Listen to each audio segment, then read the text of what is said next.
नमस्कार, मैं तुषार गौतम। आप देख रहे हैं न्यू भारत न्यूज। राजस्थान के अंदर 7 विधानसभाओं में उपचुनाव होने वाला है, जिसकी जिम्मेदारी दोनों पार्टियों ने अलग अलग नेताओं को दे दी है।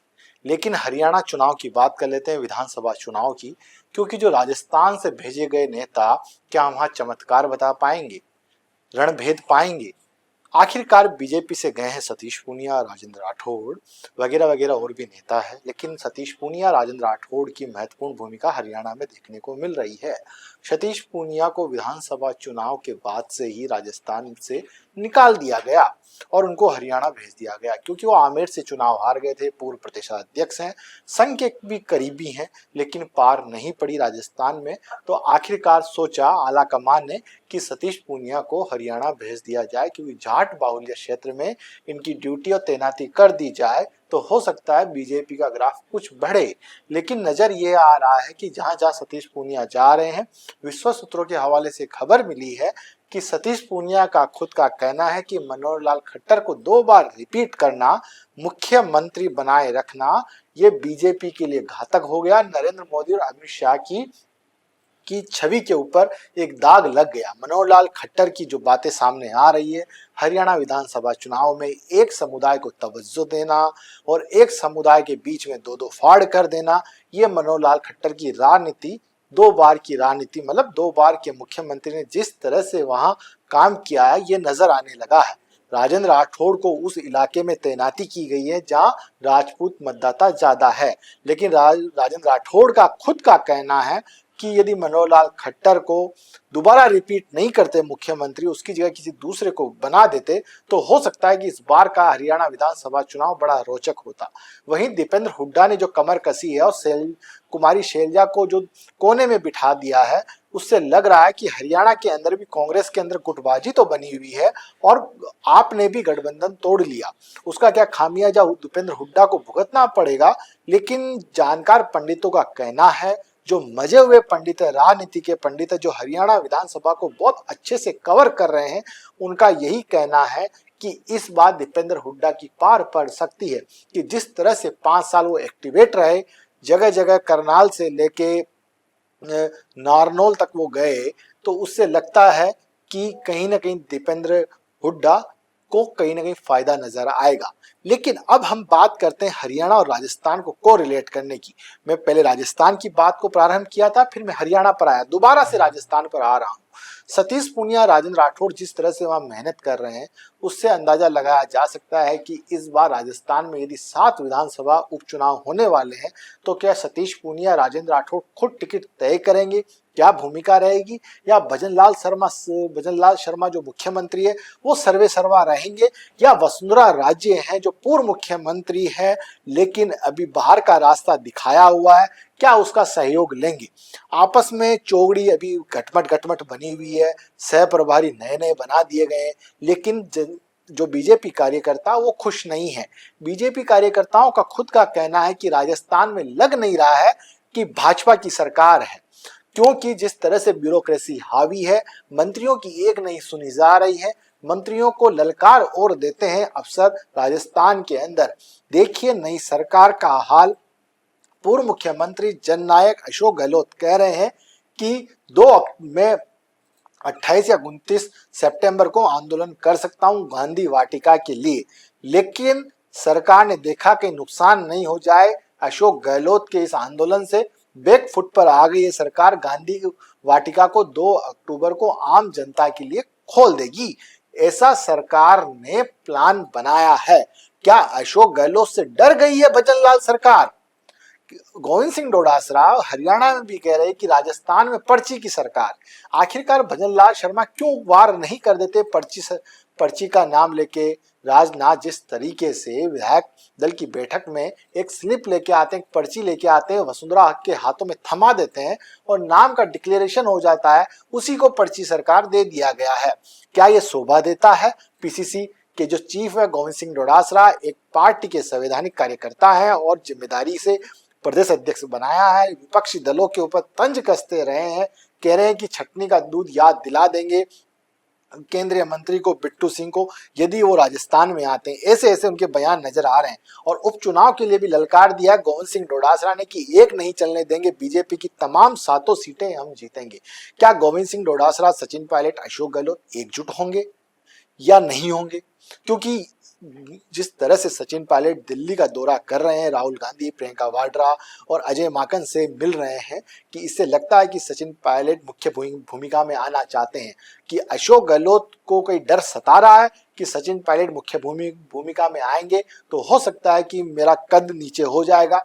ऐसा दिल्ली के गलियारों में ये खबरें चलने लगी है, एआईसीसी कार्यालय के अंदर।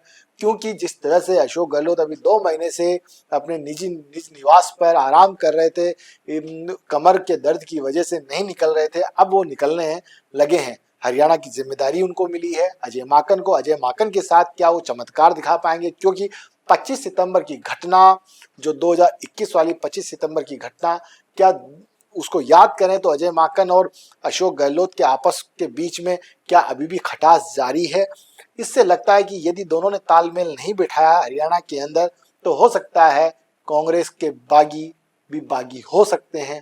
दीपेंद्र हुड्डा को नुकसान हो सकता है, क्योंकि कुमारी सैलजा जो हरियाणा की बहुत अच्छी लीडर है, पकड़ है, लेकिन उसको भी अभी साइडलाइन कर दिया गया है दीपेंद्र हुड्डा परिवार की तरफ से, ऐसे सुनने आ रहा है। रणदीप सुरजेवाला भी ज्यादा इंटरेस्ट नहीं दिखा रहे हैं इस बार हरियाणा विधानसभा चुनाव में। जिंद में उनका क्षेत्र रहा है। आखिरकार रणदीप सुरजेवाला इस बार हरियाणा विधानसभा चुनाव में क्यों दिलचस्पी नहीं ले रहे हैं, इसके पीछे की भी राज जानेंगे। तो राहुल गांधी खेमा एक नाराज चल रहा है रणदीप सुरजेवाला से, क्योंकि जिस तरह से राहुल गांधी के भाषणों की ड्राफ्टिंग होती थी उसमें कहीं ना कहीं चूक होती थी। उसमें बताया जाता था कि रणदीप सुरजेवाला ही तैयार करते थे, और रणदीप सुरजेवाला राहुल गांधी के बड़े करीबी हैं। लेकिन आखिरकार अब राहुल गांधी और सुरजेवाला की ज्यादा मुलाकात नहीं होते हैं। जब से जयराम रमेश मीडिया कम्युनिकेशन की जिम्मेदारी संभाली है, तब से रणदीप सुरजेवाला के नंबर कम हुए हैं, ऐसे जानकार सूत्रों का कहना है। क्योंकि यदि इन सब का यदि देखा जाए, एक मिश्रण देखा जाए, तो दोनों पार्टियों के बीच में एक खेमाबंदी चल रही है, बंटवारा हो चुका है। इसका सीधा सीधा नतीजा राजस्थान के 7 विधानसभा उपचुनाव में नजर आएगा। क्योंकि जिस तरीके से आदिवासी इलाके की 2 सीटें हैं, वो सीटों पर सीधा सीधा प्रभाव राजकुमार रोत जो आदिवासी हैं और सांसद है, इस समय विधायक भी चुने गए और अब विधायकी से इस्तीफा देके अभी दिल्ली के अंदर सांसदी के पद पर बैठे हैं। आखिरकार उनका जिस तरह से डूंगरपुर, बांसवाड़ा की तरफ, प्रतापगढ़ की तरफ जिस तरह से प्रबुद्ध है, तो ऐसे लग रहा है कि दोनों सीटें क्लीन स्वीप हो सकती है कांग्रेस भाजपा। कांग्रेस ने सांसद के अंदर इंडिया अलायंस, जब लोकसभा चुनाव थे तब अलायंस किया था और सीट जीत के आए। राजकुमार रोत जो महेंद्र सिंह मालवीय जो कांग्रेस के कद्दावर नेता हुआ करते थे, लेकिन विधानसभा चुनाव 2023 हारने के बाद वो उन्होंने 2024 के अंदर भाजपा का दामन थाम लिया और सांसदी का टिकट दिया मालवीय को। भाजपा को लगा कि हमारी नैया पार पड़ेगी महेंद्र सिंह मालवीय के आने से, क्योंकि आदिवासी समुदाय के अंदर उनकी जबरदस्त पकड़ है। लेकिन वो जबरदस्त पकड़ काम में नहीं आई, बुरी तरीके से राजकुमार रोत से वो हारे हैं। तो इससे अंदाजा लगाया जा सकता है कि महेंद्र सिंह मालवीय अभी बीजेपी से नाराज है, क्योंकि नए नए अभी दोस्त बने थे बीजेपी के, लेकिन दोस्ती ज्यादा निभा नहीं पा रहे हैं, वापस कांग्रेस के चक्कर लगाने लगे। महेंद्र सिंह मालवीय, उनको भी अपनी गलती सता रही है। वो चाह रहे हैं कि मुझे टिकट दे दे कांग्रेस, दोबारा से मैं कांग्रेस ज्वाइन कर लूं। ऐसा लेकिन गोविंद सिंह डोटासरा ने कहा है, जिन्होंने हमारा साथ छोड़ा लोकसभा चुनाव में, मतलब राहुल गांधी का जिसने साथ छोड़ा, उसको हम पार्टी में नहीं लेंगे। और पार्टी में यदि वो आते भी हैं तो बिना पद के वो आए और निस्वार्थ आए और काम करें, ऐसा गोविंद सिंह डोटासरा ने कहा है।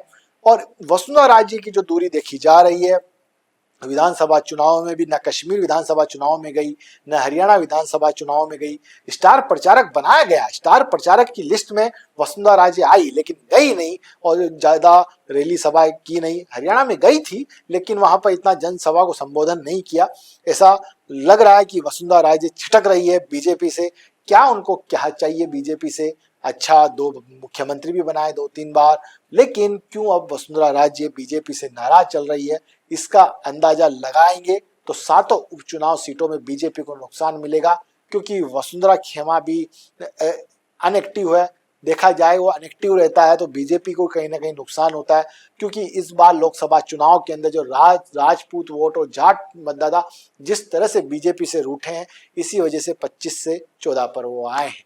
आपने देखा ही है सारा सब कुछ माजरा विधानसभा चुनाव से लेके लोकसभा चुनाव के अंदर कि वसुंधरा राज्य को किस तरह से एक कोने में लाके खड़ा कर दिया है।